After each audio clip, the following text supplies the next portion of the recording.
Guys, welcome to my channel. Ayan guys, ito napatungan na siya ng waterproofing guys na ito.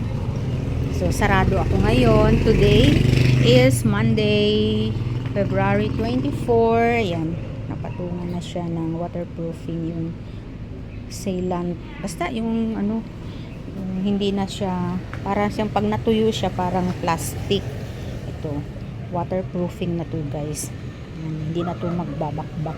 Ayan oh. So isang apply lang kasi meron na siyang pintura. Ay hindi, parang dalawa yata. Tapos dito tingnan yung mga gamit ko. Pinagtatabi namin kasi para hindi ayan. Hanggang doon na sa loob. Hanggang doon na sa loob. Napinturahan na sa ilalim. Dalawang patong. Ang ganda, tignan, ang linis. Pero alam ko ito kuya, pag nadumihan yung parang nangingitim. Nangingitim siya diyan oh. Kinuskus ko nga yan eh. Doon sa may tindahan, ang itim talaga kasi yung siguro pasok ba, labas pasok. Yan. So yun na lang. Kunti na lang, kunting kembot na lang. Kunti na lang, meron pa kaming ano. Saan na ba yung pintura kuya? Saan na yung pintura, yung lagayan niya? Ayun. Ito po yung ano, ito po yung pintura. Kung gusto nyo rin na magpapintura sa inyong sahig, sa semento, ito yung ginamit namin. Ayan o. Ayan. Water-based siya. Walang amoy. Yan ang gusto ko talaga. Elastomeric waterproofing gray multi-seal talaga siya guys. Pang bato lang siya, pang semento.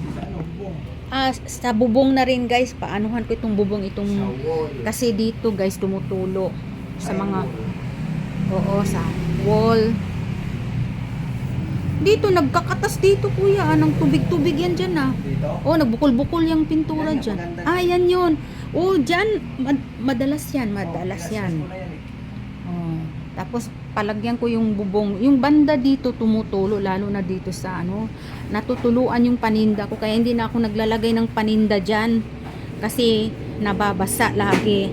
May tumutulo pa dito pag nagsasampay ako dyan, lalo pag malakas ang ulan. Tumutulo talaga, kaya natutuluan yung mga ano, yung bike nababasa.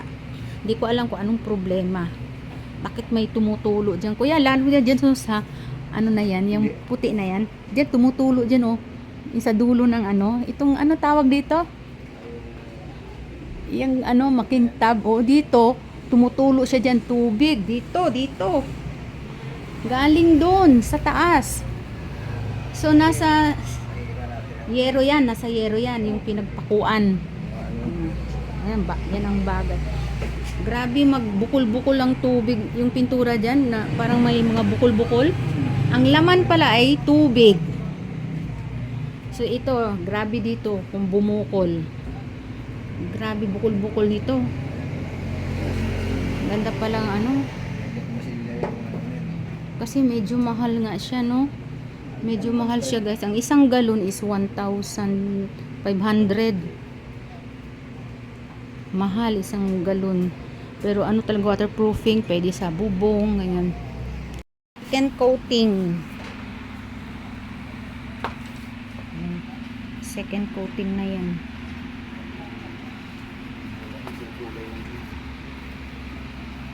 Sana nga hindi na yan magputi-puti, yung magalusan lang, namumuti na. Hindi, bidras po kasi. Ha? Bidras. Hindi, kahit hindi i-brush, nagalusan lang kuya. Yung ano, alam mo yung ano ko, divider ko, yung parang pintuan ko dyan. Pagka ganyan ko, nagbuhit din siya ng puti. Ganda. Madali lang siyang matuyo.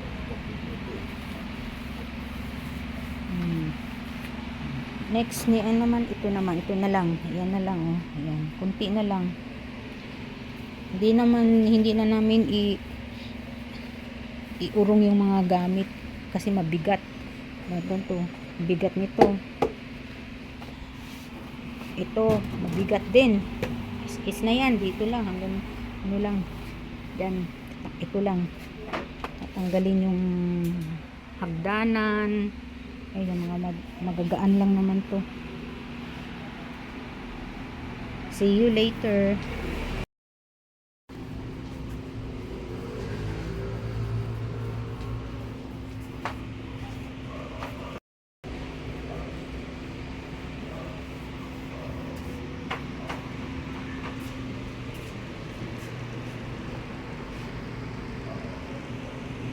Oh, di ba?